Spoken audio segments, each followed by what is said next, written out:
নবী করিম সাল্লাল্লাহু আলাইহি সাল্লাম বলেছেন, কোনো মুসলমানের জীবনে যদি কোনো মুসিবত আসে, কোনো বিপদ আসে, কোনো সমস্যা আসে, সঙ্গে সঙ্গে সে যদি ইন্না লিল্লাহি ওয়া ইন্না ইলাইহি রাজিউন পড়ে এবং আরেকটা দোয়া পড়ে, আল্লাহুম্মা জুরনি ফি মুসিবাতি ওয়াখলুফ লি খায়রাম মিনহা, আল্লাহ আমার যে বিপদ হয়েছে এই বিপদের বিপরীতে এর বিনিময়ে আপনি আমাকে সওয়াব দিয়েন, বিনিময় দিয়েন, এবং বিপদে আমার যে ক্ষতি হলো আপনি এর চাইতে ভালো কিছু দিয়ে আমাকে পোষায় দিয়েন।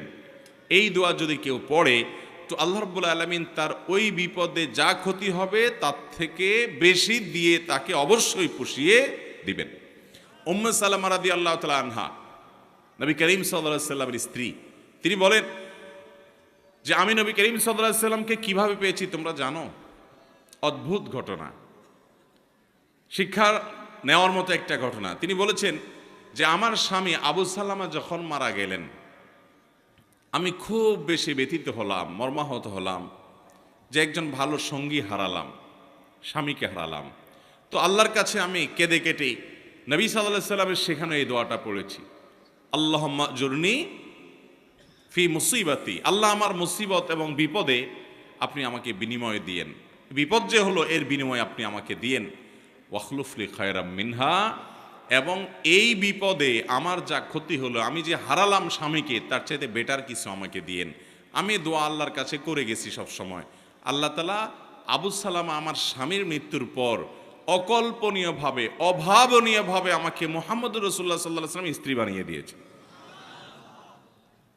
আবু সালামাকে হারিয়ে তার চাইতে বেটারটা পাইছেন না, পান নাই?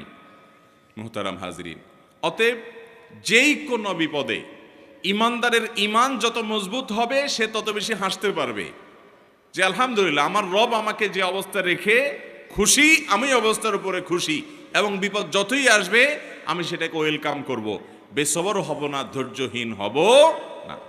আমাদের সংসারগুলোতে আজ যে অশান্তি, আমাদের সমাজে যে আজ বিশৃঙ্খলা, অশান্তি, এর মূল যদি কয়েকটা কারণ বের করা হয়, অন্যতম প্রধান কারণ হবে বেসবর, ধৈর্যহীনতা, সবরহীনতা। ঘরে ঘরে সংসারগুলো টিকছে না, ভেঙে খান হয়ে যাচ্ছে, প্রতি মুহূর্তে মুহূর্তে বিবাহ বিচ্ছেদের ঘটনা ঘটছে। অন্যতম কারণ ধৈর্য সহ্য নাই, ছেলেরও ধৈর্য নাই, মেয়েরও ধৈর্য নেই, কিছু হলেই সব হটমেজাজি হয়ে যায়, সবাই কাট্টি দেওয়া শুরু করে। কাট্টি বুঝেন তো? আপনাদের এলাকায় কি বলে? দোস্ত দোস্ত একটু অভিমান হলে, রাগারাগি হলে বলে না তোর সাথে কাট্টি, এই যে তোর সাথে আর কথা নাই। স্বামী স্ত্রীর মধ্যে আজকাল এই অবস্থা, প্রতিটি ঘরে ঘরে অশান্তির মূল কারণই হলো সবরহীনতা, যে ধৈর্য জিনিসটা আজ আমাদের কাছ থেকে নাই। এটাকে আমরা ইবাদত মনে করি না। একটা জটিলতা হলো আমালুল কুলুব বা অন্তরের আমলগুলোকে আমরা একেবারে কেয়ার করি না, অথচ অন্তরের আমলগুলোর গুরুত্ব অনেক বেশি। আমরা বাহ্যিক আমলকে গুরুত্ব দেই, নামাজ পড়া বাহ্যিক আমল, সিয়াম পালন করা বাহ্যিক আমল, যাকাত দেওয়া বাহ্যিক আমল, তেলাওয়াত করা বাহ্যিক আমল, এগুলো বাহ্যিক অঙ্গ প্রত্যঙ্গ দিয়ে, চোখ মুখ হাত পা এগুলো দিয়ে করতে হয়।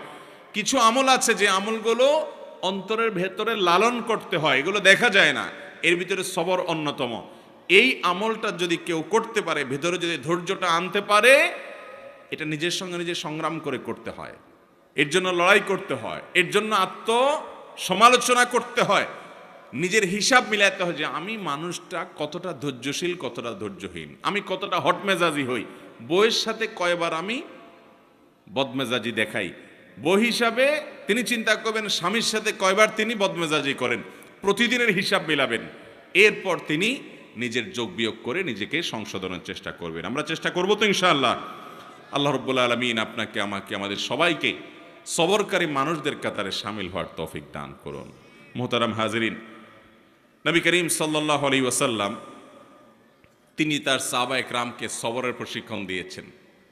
এমন কিছু সাহাবী সঙ্গী তিনি পেয়েছেন যারা ধৈর্যের রুদ্রমূর্তি প্রতীক ছিলেন, তারা এরকম দৃষ্টান্ত ছিলেন যে তাদের ধৈর্য, এক একজনের সবরকে আমরা যদি অ্যানালাইসিস করি তো বিশাল বড় বড় হিস্ট্রি হয়ে যাবে, অনেক বড় দাস্তান হয়ে যাবে, শুধুমাত্র এক একজন সাহাবীর সবরকে যদি আপনি অ্যানালাইসিস করেন, গবেষণা করেন। আজ মুসলমানদের মধ্যে এটার বড় বেশি অভাব। সবর করার চেষ্টা করবো তো ইনশাআল্লাহ। মুশকিল হলো আমরা যারা বদমেজাজ, আমাদের সবর কিভাবে আসবে? আমরা অনেকে চেষ্টা করি কিন্তু ধৈর্য ধারণ করতে পারি না। ওই যে ডায়রিয়ার রোগীর মতো ডাইরেক্ট হয়ে যায়, হুটহাট করে যা তা বলে ফেলি, পরে আফসোস করি। তো সবর আনার জন্য কিছু আমল আছে ভাইরা। নাম্বার 1, আপনার ভিতরে সবর আনার জন্য আপনি প্রতিনিয়ত আল্লাহ রাব্বুল আলামিনের কাছে দোয়া করবেন যে আল্লাহ আপনি আমাকে সবর এবং ধৈর্য ধারণ করার তৌফিক দান করেন। যে কোনো বদামল দূরের জন্য আল্লাহ তাআলার কাছে পানাহ চাইতে হয়। নবী আলাইহিস সালাম পানাহ চাইতেন, এই জন্য আল্লাহর কাছে দোয়া করতে হবে।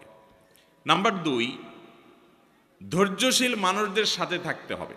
কিছু মানুষ আছে দেখবেন যে তুফান হয়ে গেছে, কিন্তু উনি ঠান্ডা মাথায় সব কিছু ডিল করছেন, অস্থির হচ্ছেন না, হুলস্থুল করছেন না, এবং খুব ঠান্ডা মাথায় উনি শান্ত মেজাজে সব কিছু ডিল করে ফেলছেন, সব কিছু সমাধান করে ফেলছেন। এরকম কিছু ঠান্ডা মাথার মানুষ সব সমাজে আছে। এই মানুষগুলোকে খুঁজে খুঁজে বের করে এদের সাথে থাকবেন। দেখবেন যে আপনি যেটার কারণে আগুন হয়ে যেতেন, উনি সেটার ব্যাপারে দেখবেন যে একেবারে ঠান্ডা পানির মতো শীতল, উনি একেবারে অস্থিরতা দেখাচ্ছেন না।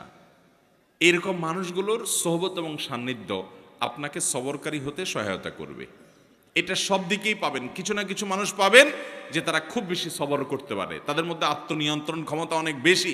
তাদের সান্নিধ্যে যত বেশি থাকবেন তত বেশি আপনার মধ্যে এই সবর করার মানসিকতা আসবে ইনশাআল্লাহ। নাম্বার 3, যদি কখনো আপনার রাগ দেখানোর মতো পরিস্থিতি তৈরি হয়, আপনি নিজেকে বলবেন ঠিক আছে রাগ দেখাবা তুমি, কিন্তু এখন না, একটু পরে, একটু পরে। যদি কিছু সময় ক্ষেপণ করতে পারেন, এরপরে যদি রাগ করেনও, সেই রাগটা হবে ব্যালেন্সের রাগ, সেটাতে বেসবরির কোনো কিছু থাকবে না, একেবারে সেটা দেখবেন যে ভারসাম্যর সাথে আপনি একেবারে রাগ করতে পারবেন, যে রাগে ক্ষতিকর কিছু হবে না।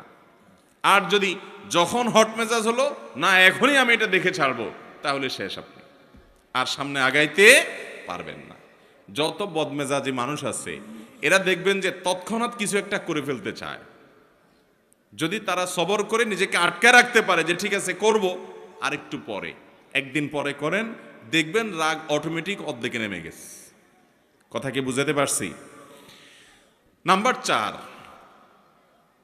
সবর নিজের ভিতরে আনার জন্য বদমেজাজ এবং রাগ নিয়ন্ত্রণের যে আমলগুলো আছে সেগুলো করবেন। সে আমলগুলো কি কি? নাম্বার 1, আউযু বিল্লাহি মিনাশ শাইতানির রাজিম বেশি বেশি করে পাঠ করা। কোরআন কারীম আল্লাহ বলেছেন ইম্মা ইয়ানজাগান্নাকা মিনাশ শাইতানি নাজগুন ফাস্তাইয বিল্লাহি মিনাশ শাইতানির রাজিম। শয়তান যদি তোমাদেরকে খোঁচা দেয়, এই যে মানুষকে রাগায়, বদমেজাজ করে, আখিরাত ধ্বংস করে, দুনিয়া ধ্বংস করে, এজন্য শয়তান যদি তোমাকে খোঁচায় যদি বদমেজাজ বানায় বা ক্ষতিগ্রস্ত করতে চায়, তাহলে আউযু বিল্লাহি মিনাশ শাইতানির রাজিম বলবে। এটা আল্লাহর নির্দেশনা। এজন্য শয়তান থেকে পানাহ চাইতে হয় বদমেজাজ হলে, রাগ হলে। এক ব্যক্তি নবী করিম সাল্লাল্লাহু আলাইহি সাল্লামের সময় রাগ হচ্ছিলেন, খুব রাগান্বিত, ক্রোধান্ধ হয়ে গেছে, রাগে অগ্নিশর্মা হয়ে গেছে। নবী সাল্লাল্লাহু আলাইহি সাল্লাম দূর থেকে দেখে বলছেন এই লোকটার মধ্যে যে প্রচন্ড রাগ দেখা যাচ্ছে, খুব বদমেজাজ হয়ে গেছে, ইন্নিল্লা আ'লামু কালিমাতান, আমি একটা বাক্য জানি, এই বাক্যটা যদি সে বলে তার রাগ কমে যাবে। তখন নবী সাল্লাল্লাহু আলাইহি সাল্লাম তাকে শুনিয়ে শুনিয়ে দূর থেকে সেই বাক্যটা পাঠ করলেন, সেটা হলো আউযু বিল্লাহি মিনাশ শাইতানির রাজিম। এই বাক্য পাঠ করার পর ওই লোকটা দূর থেকে শুনে তিনি ওই বাক্যটা পাঠ করলেন এবং তার বদমেজাজি আল্লাহ রাব্বুল আলামিন দূর করলেন। ভাইরা আমার, আমরা হলে তো যায় বলতাম এ ভাই তোমার মাথা এত গরম হয়ে গেছে, তোমাকে একটা দোয়া শিখাই দিই, এই দোয়াটা করলে সাথে সাথে তোমার মাথা ঠান্ডা হয়ে যাবে, তুমি আউযু বিল্লাহি মিনাশ শাইতানির রাজিম পাঠ করো। এটা তার কাছে যাই আর রাগের মুহূর্তে বললে দোয়া সে নেওয়া তো দূরের কথা, বরং বক্সিন একটা আপনার নাকের ভিতর মারার আশঙ্কা ছিল, কিছু থাকবে কি থাকবে না। নবী করিম সাল্লাল্লাহু আলাইহি সাল্লামের হিকমা দেখেন, উনি নবী হওয়ার পরও উম্মতকে পর্যন্ত সরাসরি এইরকম পরিস্থিতিতে কোনো কিছু বললে সে মানতে পারে কি পারে না, সেজন্য তার কাছ থেকে নবী আলাইহিস সালাম সে আশা করছেন না যে তাকে এই মুহূর্তে বলা যাবে, তিনি দূর থেকে বললেন এবং তিনি শুনে শুনে ঠান্ডা হলেন। এই জন্য আউযু বিল্লাহি মিনাশ শাইতানির রাজিম পাঠ করবেন। যাদের মধ্যে খুব রাগ বেশি আছে, ধরেন আপনার বউ, বাসার স্ত্রী অনেক রাগী, যতই বুঝান কোনো কাজ হয় না, তো যে খাবারগুলো সে খায়, যে পানীয়গুলো খায়, আউযু বিল্লাহি মিনাশ শাইতানির রাজিম 7 বার পড়ে ফু দিবেন। আবার দেখে দেখে যেন না ফেলে, খবরদার। দেখলে কিন্তু খবর আছে, বলবো যে কি মন্ত্রণন্ত্র পড়ে কি করছো, আরেক যুদ্ধ বাঁধবে কিন্তু। এই জন্য আর যদি দেখায় করতে চান তাহলে আগে আগে বলবেন, দেখো আমি কিন্তু কোনো ঝামেলা করতেছি না, শুধু আউযুবিল্লাহ পড়ে ফু দিচ্ছি। তো যদি বলে যে আউযুবিল্লাহ পড়ে কেন ফু দিছ, যদি বলেন যে তোমার রাগ অনেক বেশি, তাহলে আরেক যুদ্ধ হইতে পারে। এটা আরেক মুসিবত, এটা সাবধানে করতে হবে। একই কথা পুরুষদের বেলায়ও, মহিলারা পুরুষদের জন্য আমলটা করবেন। বাচ্চাদের জন্য এই আমলটা অনেক বেশি উপকারী। যেটা বলছিলাম শুরুতে, আজকাল বাচ্চারা সব ক্রেজি হয়ে গেছে। সব বাচ্চা দেখবেন ঘরে ঘরে ক্রেজি। ক্রেজি বুঝেন তো, মানে সব রাগী, এমন রাগী যে শুধু ভাঙচুর করবে চতুর্দিকে। অথচ আগে বাচ্চাদেরকে এত বদমেজাজে দেখা যেত না। এটার অনেক কারণ থাকতে পারে। আমার নিজস্ব একটা ভাবনা আছে। এর একটা কারণ আমার কাছে মনে হয়, সেটা হলো আজকাল বাচ্চাদেরকে আমরা নানান ভিডিও গেমস ইত্যাদিতে এত বেশি অভ্যস্ত করেছি, কার্টুন এত বেশি দেখাই, বিভিন্ন ডিভাইস দিয়ে এত বেশি খেলার জন্য তাদেরকে সুযোগ দিয়েছি যে এগুলোতে তারা সারাদিন শুধু মারামারি কাটাকাটি দেখে। গেমসের মধ্যে সে দেখে সামনে যা আছে সব শেষ করে ফেলাও, ঠিক না ঠিক? গুলি করতে থাকো, তুমি সামনে আগাইতে পারবা। গুলি করতে পারো না, তুমি শেষ। সাম্পলুডু খেলতেছো, তাহলে সব খেয়ে ফেলো, তাহলে তুমি সামনে আগাইতে পারো। এই যে অন্যকে শেষ করলে সামনে আগানো যায়, আমাদের দেশেও দেখবেন যে এই অবস্থা। মানুষ বড় হওয়ার পরেও আরেকজনকে দমাইতে না পারলে, আরেকজনের ক্ষতি না করতে পারলে সে আগাইতে পারে না। কারণ ওই যে কালচারটা ওইভাবে বেড়ে উঠছে, বাচ্চা ওইভাবে দেখে দেখে বড় হয়েছে। এই জন্য দেখবেন বাসায় কোনো মেহমান আসলে অনেক সময় দেখবেন ছোট পোলা পায়েন ওই আঙ্কেলকে দেখে এরকম ধরে ঠুস ঠুস ঠুস ঠুস করে, হাত দিয়ে পিস্তল মারে। তার মানে কি, ও সারাদিন মারামারি দেখছে, ও জানে সামনে যা আসে সব শুধু ঠুস ঠাস করতে হয়, ফাইট করতে হয়, এটাই শিখছে। তো ও বদমেজাজ হবে না কি হবে? ওর মধ্যে উদ্ভট ভাব আসবে না কি হবে? বাচ্চাদেরকে আজ শারীরিক কসরত থেকে আমরা মাহরুম রেখেছি। বাচ্চাদেরকে শুধু মাহরুম রাখি নাই, আমরা নিজেরাও মাহরুম আছি। শারীরিক কসরত করে, ব্যায়াম করে, খেলাধুলা করে, দৌড়াদৌড়ি করে কিসে সুস্থ থাকবো? কোন দেশের কোন খেলোয়াড়রা কোথায় খেলে আর ভূতের মতো রাত 2টা বা 2টা তাকায় থাকেন আপনি। সে খেলে গোল দেয়, আপনি এখানে লাফ দিয়ে উঠেন। সে খেলে হেরে যায়, আপনি এখানে চোখের পানি ফেলেন। ভাই, পাগলামিরও তো একটা সীমা থাকা উচিত। আল্লাহ তাআলা আপনাকে সুস্থ শরীর দিচ্ছে, আপনি ব্যায়াম করেন, নিজে দৌড়াদৌড়ি করেন, নিজে খেলাধুলা করেন, নিজে কম্পিটিশন করেন, করে সুস্থ থাকেন। এখন সেটা না, বাচ্চার হাতে একটা ধরা দিয়েছেন যে তুইও ধ্বংস হ, চোখ নষ্ট কর, মাথা নষ্ট কর, ব্রেইন নষ্ট কর, ইমান নষ্ট কর, আমল নষ্ট কর, ক্রেজি হয়ে যা, বদমেজাজ হয়ে যা। আর আপনিও একটা বাক্স এটা সামনে নিয়ে বসছেন, সেই গোল দিছে, আপনি লাভ দিয়ে উঠতেছেন। ভাইয়েরা আমার, মুসলমানের কর্মকাণ্ড এত উদ্ভট হবে না, এত অযৌক্তিক হবে না, এত হাস্যকর হবে না। নবী করিম সাল্লাল্লাহু আলাইহি ওয়াসাল্লাম তিনি দৌড়াদৌড়ির কম্পিটিশন করেছেন, সাহাবীদের সাথে করেছেন, নিজের স্ত্রীর সাথে করেছেন। তিনি সাহাবীদের শুটিং প্রতিযোগিতায় উৎসাহিত করেছেন। শারীরিক ব্যায়াম হয়, এই ধরনের খেলাধুলাকে এলাও করেছেন। যেখানে জুয়া নাই, যেখানে সতর মুক্ত করা হয় না, যেখানে চোখের জেনা হয় না, যেখানে হারাম কিছু নাই, সেগুলোকে তিনি অনুমোদন করেছেন। আর মুসলমানের সন্তানরা রাতকে রাত নষ্ট করে, সময় স্বাস্থ্য নষ্ট করে, শরীর নষ্ট করে, চোখের জেনা করে, অন্যের সতর উন্মুক্ত সতরের দিকে দৃষ্টিপাত করে গুনাহগার হয়। এবং মুমিন হিসাবে, ইমানদার হিসাবে কুফুরের প্রতি, আল্লাহর প্রতি, অবিশ্বাসীর প্রতি যে অপছন্দ করা তার ইমানের দাবি ছিল, ওয়ালা এবং বারার দাবি ছিল, সেটা তার অন্তর থেকে ধুয়ে মুছে পরিষ্কার করে একাকার হয়ে তার সবচেয়ে বড় আদর্শ আর সবচেয়ে বড় কাফেররা, যারা সমকামিতাকে প্রমোট করে, যারা সমকামিতাকে বৈধতা দেয়, যারা অসংখ্য অন্যায় অনাচারকে বৈধতা দেয়, অনেক মুসলমানের প্রতি জুলুমকে যারা বৈধতা দেয়, তারাই আপনার হিরো, তারাই আপনার স্টার এবং তারকা। আল্লাহ রাব্বুল আলামিন আমাদের বিবেকগুলোকে যেন জাগ্রত হয় সেই তৌফিক দান করেন। ভাইরা আমার, তো বলছিলাম বাচ্চারা ক্রেজি হয়ে যাচ্ছে, আমরা ক্রেজি হয়ে যাচ্ছি। গোটা সমাজে চতুর্দিকে দেখবেন অধৈর্যের চর্চা, ঘরে ঘরে, জনে জনে, জায়গায় জায়গায়, সর্বত্র। ভালো মুসলমান হওয়ার জন্য, নেককার মুসলমান হওয়ার জন্য শত শত নফল আমল, শত শত জিকির আজকার, শত শত তাসবিহ চাইতে অনেক গুণ বেশি উত্তম হবে আপনার সারা দিন রাত 24 ঘন্টার ভিতরে 2-4টা জায়গায় বদমেজাজ দেখানোর, রাগ করার ইস্যু তৈরি হয়েছে, কিন্তু নিজেকে নিয়ন্ত্রণ করে যেখানে যতটুকু না হলে নয় সেখানে ততটুকু ব্যবহার করতে পেরেছেন। নিজেকে এই নিয়ন্ত্রণ করতে পারলে আপনি আল্লাহ তাআলার কাছে ওই শত সহস্রবার তাসবিহ করার চাইতে অধিক সওয়াব পাবেন চেষ্টা করব না ইনশাআল্লাহ। ভাইরা আমার, এই সবর বা ধৈর্য 3 প্রকার। একটা হলো আস-সাবরু আলা তাআত, ভালো কাজ করতে ধৈর্য লাগে কি লাগে না? শীতকালে ফজরের সময় কনকনে শীতের মধ্যে, ঠান্ডার মধ্যে উঠে ওযু করে ফজর নামাজ পড়তে যাইতে ধৈর্য লাগে না? মনে চায় না, কষ্ট হয়, তারপরও নিজের সঙ্গে নিজে লড়াই করে সংগ্রাম করে কাজটা করতে হয়। এটা যারা করতে পারে এরাই হলো সত্যিকারের বীর, এরাই হলো সত্যিকারের মেরুদণ্ডওয়ালা মানুষ, সত্যিকারের সাহসী মানুষ, যে তাদের প্রবৃত্তির গোলামি তারা করে না, যে নফস যা বলে তা করে। সে নিজের কল্যাণের পথে মন না চাইলেও সে এগিয়ে যায়। সবর, ভালো কাজ করতে সবর লাগে। আর দ্বিতীয় ধৈর্য হলো আস-সাবরু আনিল মাসিয়া, পাপের কাজ, অপরাধের কাজ, এগুলো থেকে বাঁচার জন্য সবর লাগে।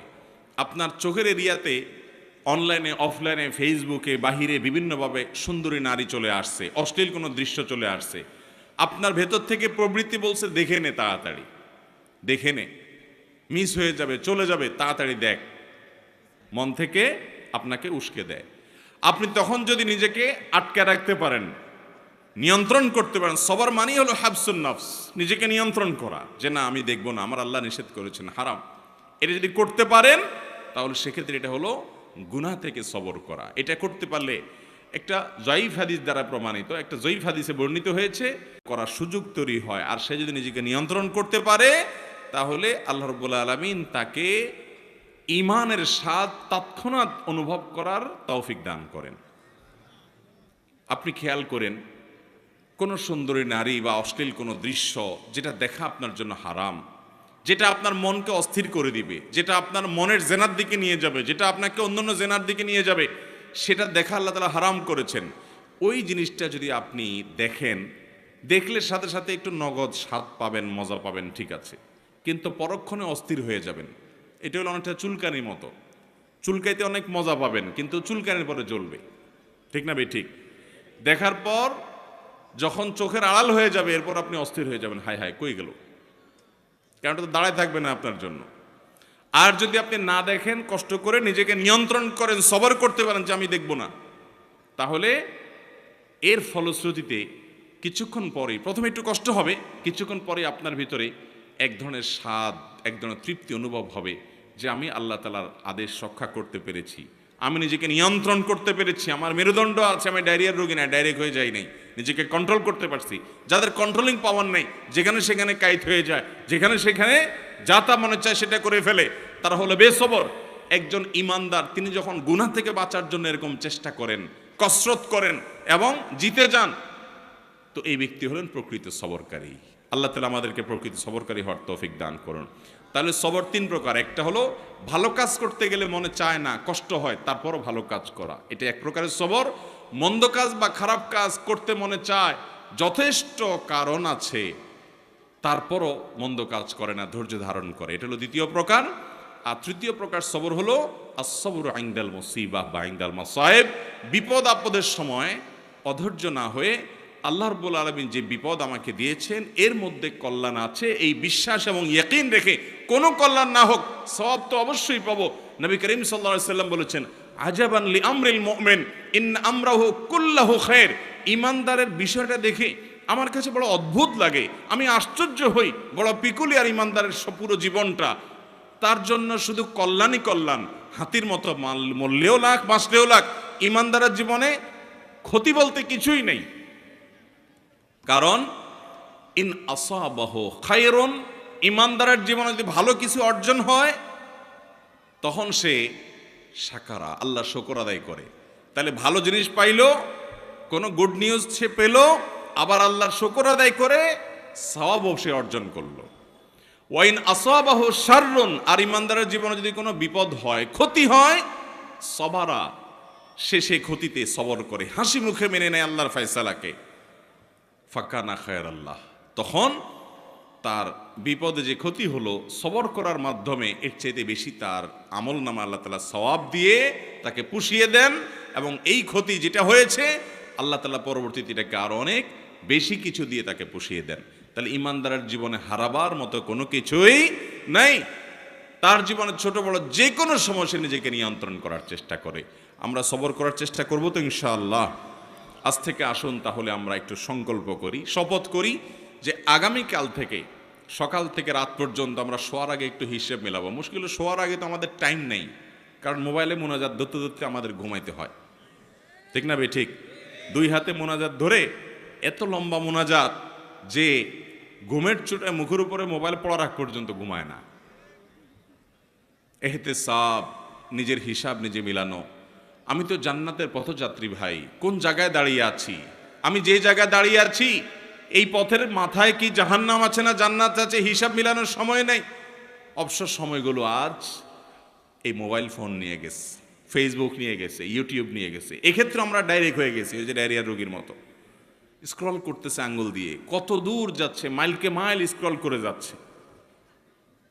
যদি সূক্ষ্ম কোনো যন্ত্রপাতি দিয়ে চেক করা যেত তাহলে এই আঙ্গুলটার মাথা দেখতেন যে অনেক ক্ষয় হয়ে গেছে।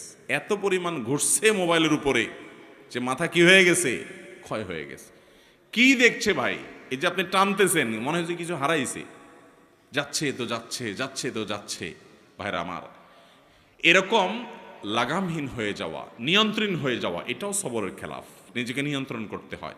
এই জন্য রাতে শোয়ার আগে হিসাব মিলাবো যে আজকের দিনে আমি কয়জনের সাথে রাগ দেখাইছি।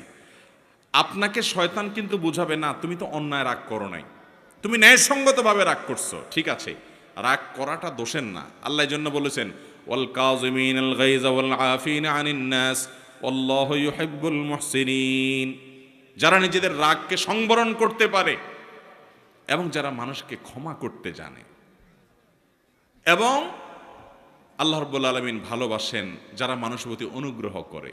হটমেজাজি হয়ে কাউকে সাইজ করে দিলেন আর বললেন হ্যাঁ আমি অন্যায়ের বিরুদ্ধে তো প্রতিবাদ করছি, দরকার আছে অন্যায়ের বিরুদ্ধে প্রতিবাদ, অন্যায় বিরুদ্ধে বাধা দেওয়ার দরকার আছে, কিন্তু নিজের আখলাক নষ্ট করে না, নিজের আখলাক ঠিক রেখে পরিমাপ করে। এই জন্য আল্লাহ তাআলা বলেছেন ওয়াল কাযিমিন আল গায়জ। আল্লাহ বলেন নাই ওয়াল আদিমিন আল গায়জ, যাদের মধ্যে রাগ নাই তাদের প্রশংসা আল্লাহ করেন নাই।